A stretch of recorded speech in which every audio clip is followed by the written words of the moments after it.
안녕하세요. 다양한 사람들이 만나 다양한 서비스를 제공하는 교육의 플랫폼 킴바비TV 바비라고 합니다.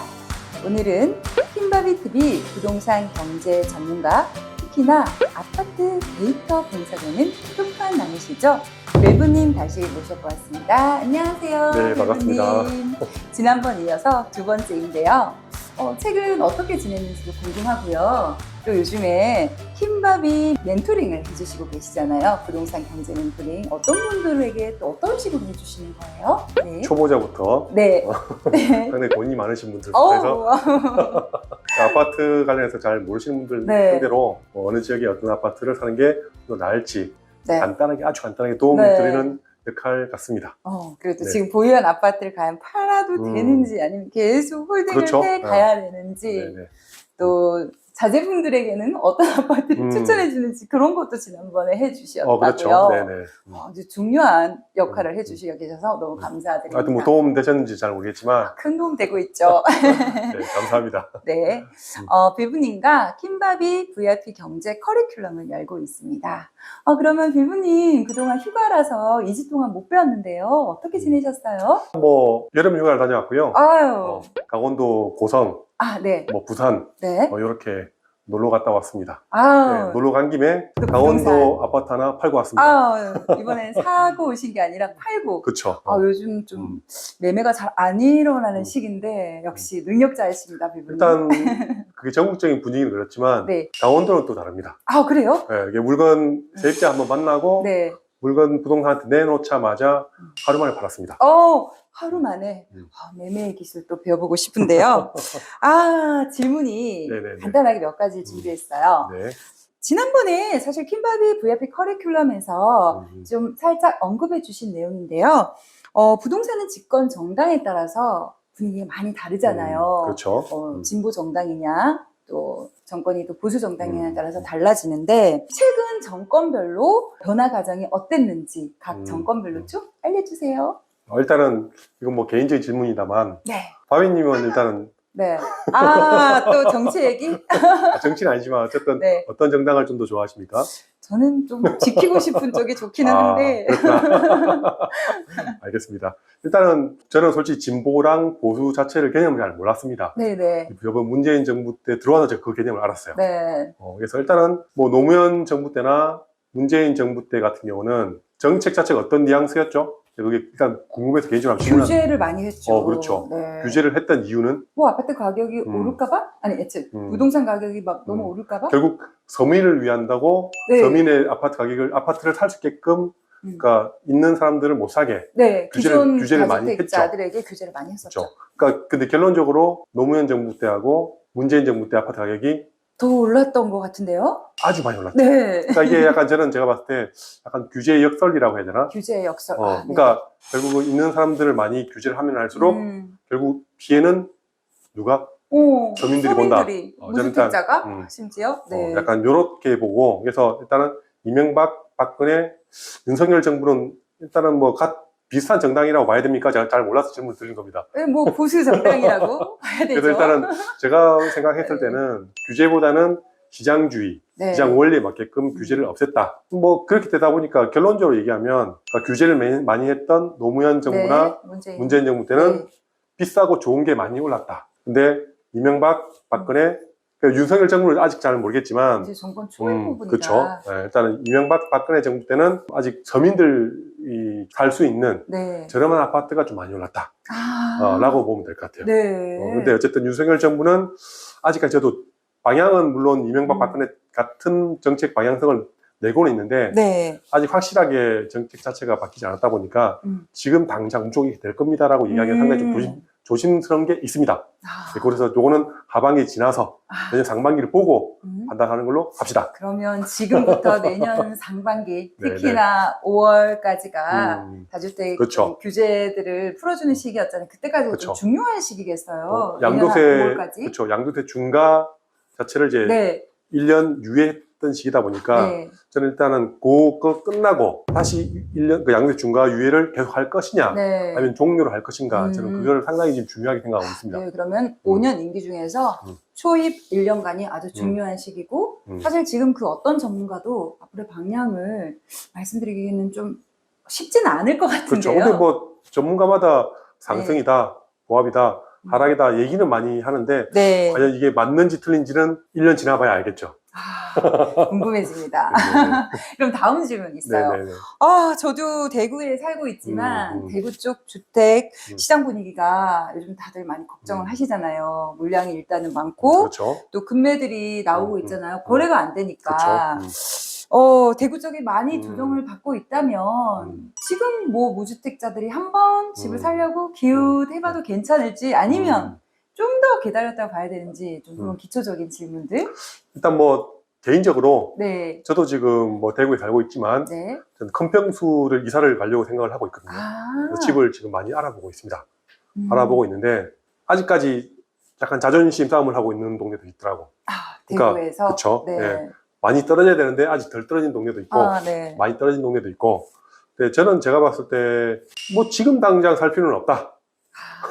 조금 기다려야 왜냐면 내년하고 내후년 같은 경우도 물량이 올해보다 아주 많기 때문에 그래서 지금은 대구가 좀 물론 떨어지고 있고 하락을 하고 있지만 하락 초입기 같은 느낌이 들어요. 그래서 좀 더 많이 떨어지고 저는 더 많이 떨어질 거라고 저는 생각을 합니다. 그래서 실거주주는 뭐 원하시면 사도 되고 하지만 좀 더 기다리는 것도 괜찮지 않나. 좀 더 떨어질 때까지 저는 일단 그렇게 생각을 하고 있습니다. 그러면 뭐 24년까지 한 2년 반 정도는 조금 더 관망을 해도 될까요? 일단 내년까지는 물량 자체가 소화되는 거 다 보고 24년도도 적당히 물량이 어느 정도 빨리 소화될 건지 아니면 좀 더 길어질 건지 이걸 모니터링하고 들어가도 늦진 않을 것 같다라고 생각합니다. 그거는 사실 뭐 서울 하면은 강남, 뭐 부산은 해운대, 대구 하면 수성구였잖아요. 그렇다면 이 수성구 외 지역들은 정말 그렇게 미래 가치가 없는 건지. 대구에서 말하는 거죠? 네, 대구에서. 일단 뭐 대구는 수성구가 워낙 막강하긴 하죠. 그죠? 근데 최근 들어 중구가 좀 많이 뜨고 있습니다. 중구? 그쵸. 수성구 외에 괜찮은 지역으로 중구? 그렇죠. 중구 자체는 일단 지하철 W역세권 구간도 있고 최근에 재개발 재건축이 아주 많이 들어섰죠. 그러다 보니까 새 아파트가 많이 상당히 지금 들어서고 있고 근데 지금 아파트가 입주를 많이 하다 보니까 지금 많이 좀 흔들리고 있는데 그것들이 다 입주 다 끝나고 안정화되고 나면 저는 중구도 상당히 좋아질 거라고 생각을 하고 있습니다. 그리고 또 뭐 전반적으로 죽전내거리 달서구, 달서구, 신월성 이런 동네 같은 경우는 일단 교통의 요지이자 학군도 일단 나쁘지 않죠. 저는 이쪽도 가격이 많이 하락되고 조정을 많이 받는다면 충분히 좋은 지역이라고 생각을 하고 있습니다.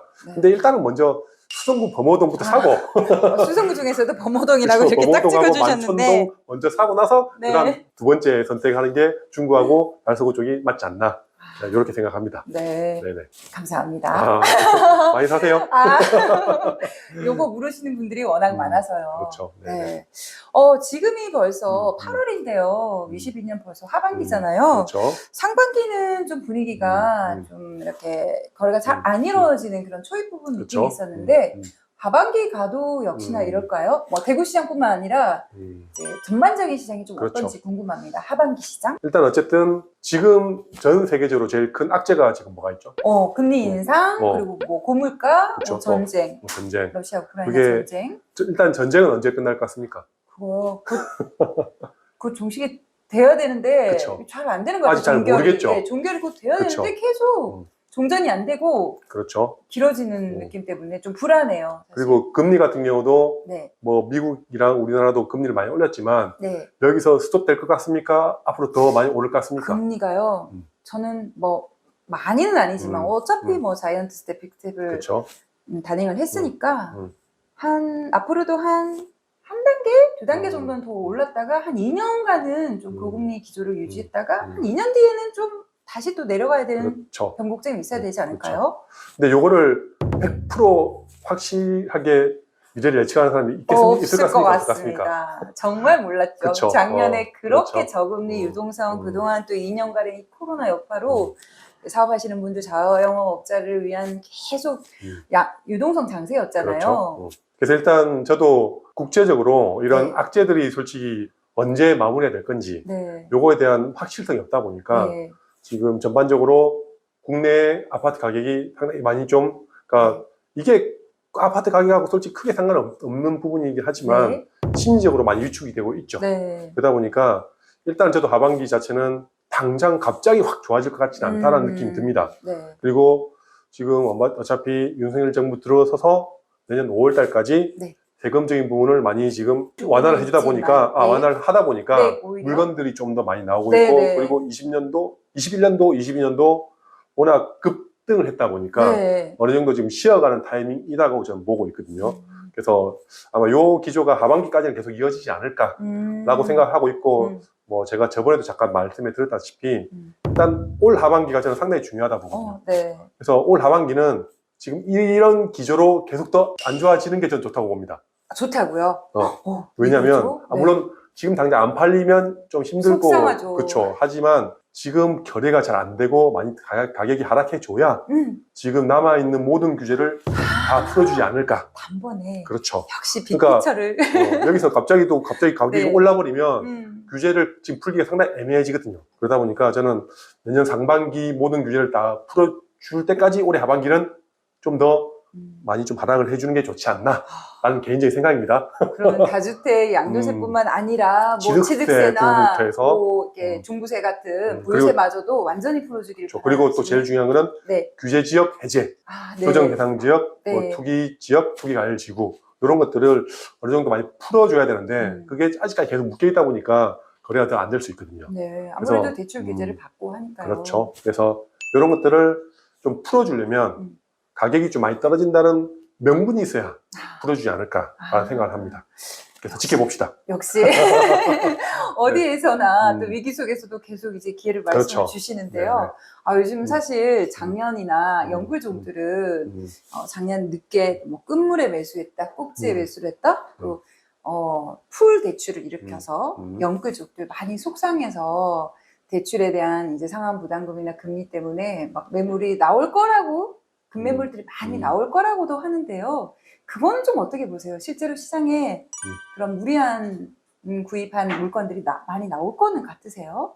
아니면은 규제를 풀어주다 보니까 이 양도세에서 좀 혜택을 받은 분들이 여유로워서 조금 더 기존 시세보다는 낮춰서 호가를 낮춰서 낸다고 생각하시는 건가요? 어쨌든 전 이거 도시마다 약간 다를 거라고 봅니다. 그리고 엄밀히 얘기해서 이거는 개인마다 상황이 약간 다르겠지만 소득이 낮으신 분들이 더 타격을 받겠습니까? 소득이 높으신 분들이 타격을 받겠습니까? 항상 약자. 그렇죠. 소득이 낮으신 분들이 타격을 받죠. 그러니까 이 상태에서 예를 들어서 금리가 좀 더 많이 올라버리면 그러니까 그런 식으로 연끌 받으신 분들은 아마 연끌 받았던 분들 중에 소득이 좀 약하신 분들은 아마 좀 더 타격을 받을 수 있다라고 저는 생각을 합니다. 근데 그게 뭐 전 절대적으로 그런 물건들이 많이 나와서 시장이 아주 많이 하락할 것 같다라고 생각하지는 않습니다. 네. 그러면 마지막 질문입니다. 지난번에도 제가 다른 전문가분에게도 여쭤봤던 질문인데요. 우리 빌브 멘토님께서는 금리와 부동산 가격 상승과 하락에는 어떤 영향이 있다고 보세요? 지금 뭐 뉴스에서는 이게 대출 규제도 있지만 금리가 너무 문제가 된다고 많이 하잖아요. 저는 솔직히 얘기하면 큰 상관없다고 봅니다. 아, 그래요?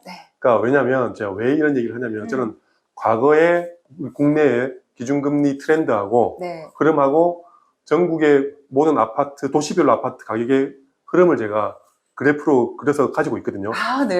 그렇게 봤었을 때 저는 금리 상승하고 금리 상승 때문에 전국의 모든 아파트를 동시에 다 떨어졌다는 얘기를 본 적이 없습니다.